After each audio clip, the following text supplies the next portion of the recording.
मैं धीरज दायमा कक्षा 11 के लिए हिंदी में कविता 1 कबीर के पद पढ़ा रही हूँ। इसमें सबसे पहले मैं कुछ मुख्य बिंदुओं के बारे में बात करूंगी। उसके बाद फिर मैं कविता की व्याख्या बताऊंगी कि कविता की व्याख्या क्या है। सबसे पहले हम कबीरदास जी के बारे में बात करते हैं। वो एक ऐसे कवि थे जो एक ईश्वर की सत्ता को स्वीकार करते थे। वो एक ही अद्वैतवादी थे। वो एक ही ईश्वर की सत्ता को स्वीकार करते थे। कुछ ऐसे कवि हैं या कुछ ऐसे जो मान्यता जिनकी ऐसी है जो उन्होंने अलग अलग ईश्वर को माना है, लेकिन वो कहते थे कि कोई ऐसी एक सुपर नेचुरल पावर है, एक परम शक्ति है जिसने पूरे संसार को चलायमान किया हुआ है, तो वो एक ही ईश्वर की सत्ता को स्वीकार करते थे। दूसरी बात, जो ईश्वर के सच्चे रूप को जान लेता है उसे कोई भय नहीं रहता। और ईश्वर का सच्चा रूप कौन जान पाता है? जो झूठ, लोभ, क्रोध, मोह आदि से दूर रहता है, वही ईश्वर के सच्चे रूप को जान पाता है। जो अपने सांसारिक कर्म करते हुए भी इन सब चीजों से दूर रहता है, वही ईश्वर के सच्चे रूप को जान पाता है। जो परमार्थ की भावना रखता है, स्वार्थ सुखाय की बजाय पर दूसरों के सुख के लिए बात करता है, परोपकार की बात करता है, वही ईश्वर के सच्चे रूप को जान पाता है और उसे किसी से निंदा का या किसी भी प्रकार का कोई भय नहीं रहता। जो कबीरदास जी थे वो धर्मांधता को स्वीकार नहीं करते थे। धर्मांधता मीन्स धर्म में विश्वास तो हो, लेकिन उसके लिए कोई अंधापन यानी कि अंधविश्वास नहीं होना चाहिए। वो धर्मांधता और बाह्य आडंबर के विरोधी थे। बाह्य आडंबर अर्थात जो बाहरी दिखावे होते हैं, जैसे कि मुंड मुंडाए हरि मिले तो सब कोई ले मुंडाए, बार बार के मुंडन से भेड़ न बैकुंठ जाए। उन्होंने ये कहा था कि अगर सिर मुंडवाने से भगवान मिलते हैं तो बार बार ही कोई मुंडवा लेगा।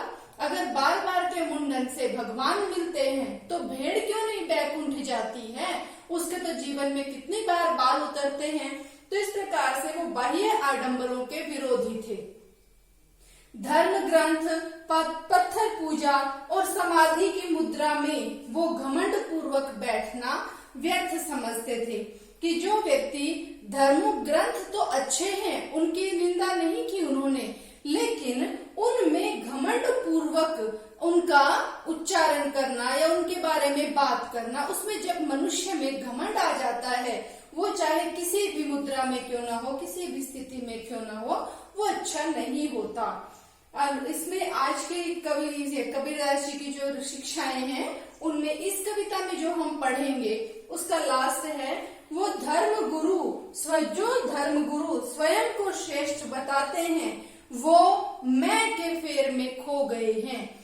मैं मीन्स अहंकार, कि जब मनुष्य अहंकार में आ जाए तो वो सभी को पता है कि मनुष्य अहंकार जो है, अहम, मैं, हम, ये मैं की जो भावना है वो सदैव विनाशकारी होती है, तो वो अपने आप को खो देता है। यहाँ पर कबीरदास जी ने बताया है कि हम तो एक एक करे जाना, कि हमने तो सोचा था कि वो परम सत्ता एक ही है। दो ही कहे तिन ही लोग को दो गज दो जग, जाहिन जिन नाहिन पहचाना। जो व्यक्ति दो कहते हैं भगवान को, उनको तो दो जग मिलता, दो जग मिलेगा, मतलब कि नरक की प्राप्ति होगी। उसने भगवान को नहीं पहचाना। क्यों? क्योंकि एक ही पवन, एक ही पानी, एक ही ज्योति समाना। सभी एक पवन, एक पानी है और सभी को एक ही ज्योति में अंत में समा जाना है। एक ही खाक गढ़े सब भांडे, और ये जो हम भांडे हैं, हम जो बर्तन हैं, वो एक ही मिट्टी से बने हुए हैं। एक ही ईश्वर ने हमें बनाया है। एक है कोहरा साना, और कोहरा मतलब कुम्हार, एक ही कुम्हार ने हमें बनाया है। ये जो पहला तथ्य मैंने बताया है कि कबीरदास जी एक ही ईश्वर की सत्ता को स्वीकार करते हैं। जैसे बाढ़ी काष्ठ ही काटे, अग्नि न काटे कोई। जिस प्रकार से बढ़ई काठ को तो काट सकता है, लकड़ी को तो काट सकता है, लेकिन उसमें निवास करने वाली अग्नि को नहीं काट सकता। उसी प्रकार से सब घटी अंतर तू ही। सभी घट मतलब घड़े का अर्थ यहाँ पर सभी प्राण में जीवन में जितने भी जीव जंतु हैं धरती पर, सभी में वो ईश्वर ही निवास करता है। व्यापक धरे स्वरूप है सोई, और उसी का ही रूप हम में विद्यमान है। माया देखी के जगत लुभाना, माया देखकर, ये धन दौलत देखकर जगत संसार लुभा गया है, लोभी हो गया है। काहे रे नर गर्वाना, हे नर हे मनुष्य तुम क्यों गर्व करते हो। निर्भय भया कहू नहीं व्यापे, कहे कबीर दीवाना। कबीर दास जी कहते हैं कि जो निर्भय होकर भगवान का भजन करता है, जो दूसरा तथ्य है वो हमारे यहाँ पर क्लियर होता है कि जो निर्भय होकर भगवान का भजन करता है उसे कभी भी कोई दुख संकट व्याप्त नहीं होता, उसे कोई भय नहीं रहता। इसके बाद आगे बताया है, संतो देखत जग बोराना, हे संतो हे सज्जन व्यक्तियों, देखो ये संसार तो पागल हो गया है। साच कहे तो मारन धावे, झूठे जगपतियाना।